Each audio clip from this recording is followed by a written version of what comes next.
Mel Stride's here with me representing the government this morning. I don't know where we start. With infected blood. Devastating, I think is the word. To have had a situation that has led to 30,000 people being infected, 3,000 dying. That would be children in some cases, their parents watching that happen. Children growing up without parents as a consequence of this is utterly extraordinary. And I think the Prime Minister was absolutely right yesterday in his statement to say that it has shaken the nation to the core and that what we must do now is make sure that there is full and comprehensive compensation for those who have been affected. And we'll hear more about that. Yeah. What's your view on Ken Clarke this morning?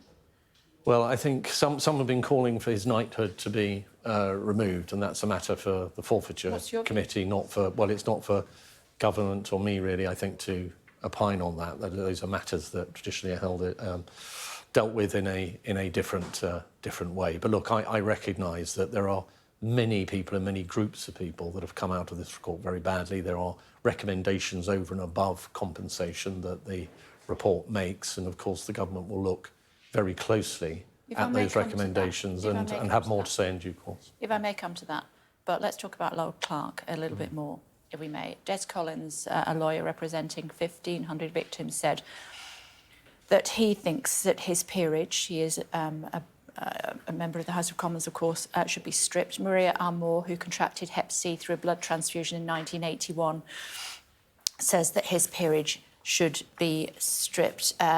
Sir Brian Langstaff, who, as we know, is the chair of the inquiry, was less than impressed by his behaviour when he was giving evidence. He didn't understand why he should be troubled by giving evidence. He thought that he was unfairly dismissive, disparaging, and did not give the appropriate recognition to those who were physically, mentally, socially, financially impacted.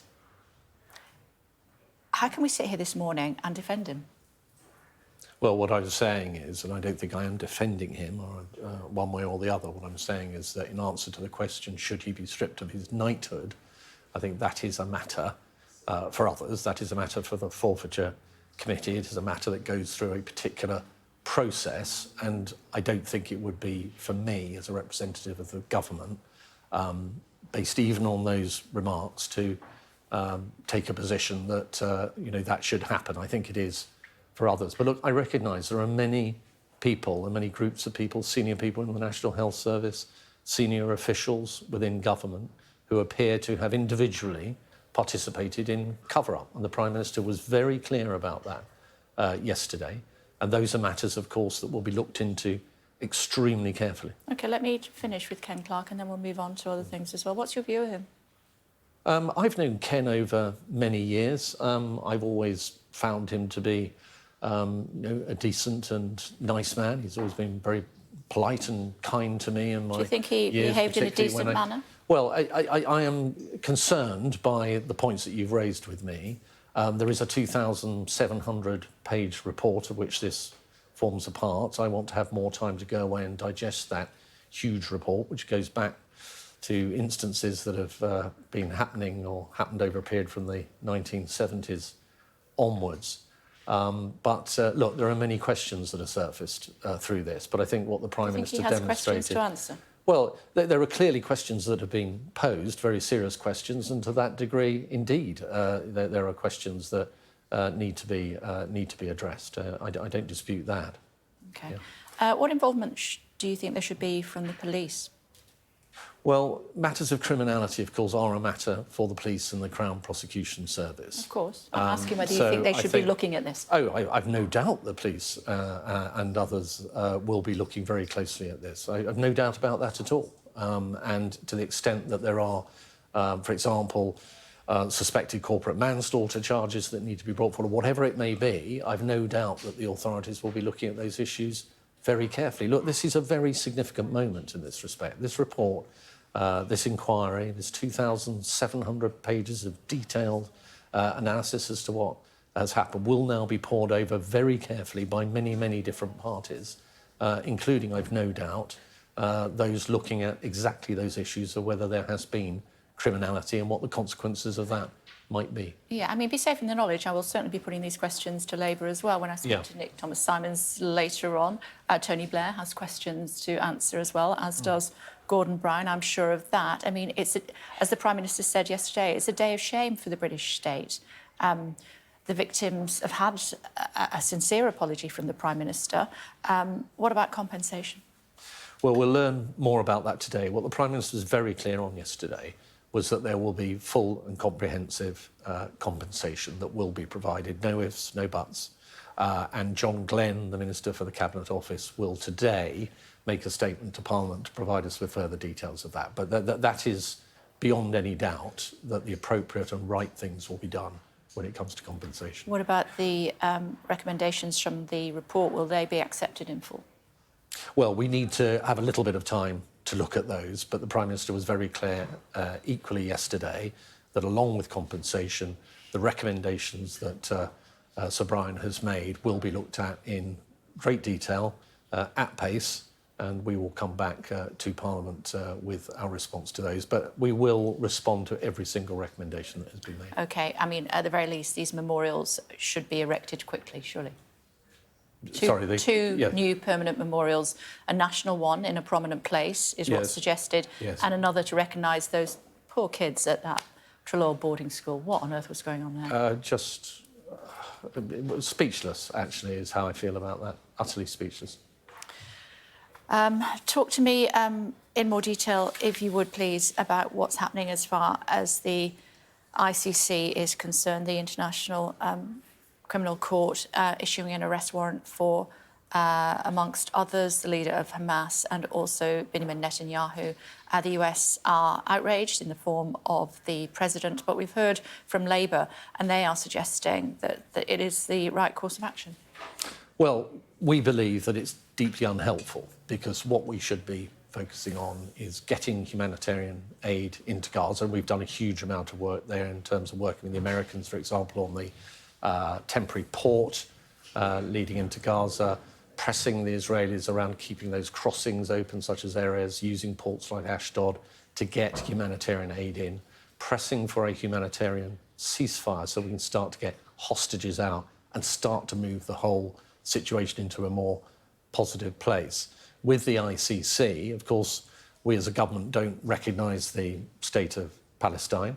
The Israelis are not members of the ICC, so I think there are issues around jurisdiction.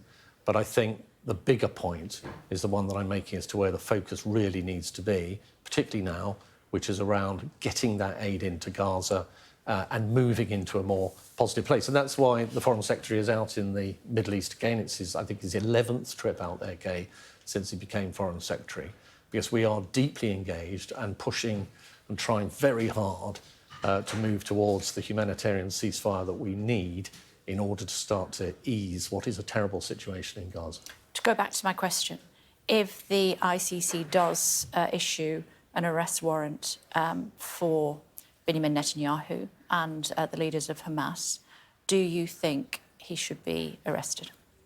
Well, I think with respect, I have answered it, because what I've said is I think that the whole situation is unhelpful and is not where the focus should be. Just to be clear. These are situations that unfold through time. At this particular moment in time, the view that the government has is that this is unhelpful. There are issues around the jurisdiction of the ICC that I've just set out, and that but we're signatories to the ICC, aren't we? Yes, indeed. But we don't recognise the state of Palestine, and they are one of the parties to this. So there are jurisdictional issues around the judgment itself. But I think that French have thrown their weight behind the ICC. Well, all countries must. It's not for us to dictate what the French should do, but our position is very clear on this. But where we really need to have the focus now, as I say, is you have a very perilous situation, as we all know, particularly around Rafah and the displacement of people and so it's a the emerging situation of... Well, I didn't describe it as that, but no, I described it as unhelpful. Unhelpful was the word that I used. But unhelpful in the sense that where we really need to be putting our efforts and the world's focus now is on unlocking those difficulties around people who, in some cases, are close to starvation now in Gaza, real food shortages. Have been for some time. And that's why we've been working so closely with allies in the region, with the Americans. I mentioned that port. Now, look, we've got this new temporary arrangement there in the Mediterranean Sea to get humanitarian aid into Gaza. That is up and running. It's not in and of itself enough to resolve the problem, but it's a step forward. Near. It's a step forward. And what we need are more of those step forwards.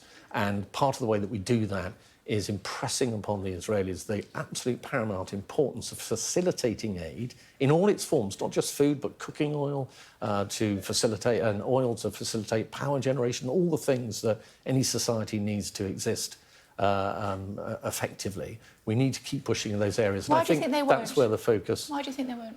Well, I think it is complicated. I mean, look, from the Israeli point of view, I totally get the fact that what happened on the 7th of October was completely unconscionable. They have every right to deal with Hamas. Hamas, of course, are very good at embedding themselves and infiltrating into civilian settlements and so on, which makes it very difficult to deal with them. So the Israelis do have real big challenges. But we are always there urging the Israelis to be proportionate, to take into account civilians when they're conducting military operations within Gaza, because we think that's really important. And that is a really important influence along with the Americans in this situation. Do you think they always get that right?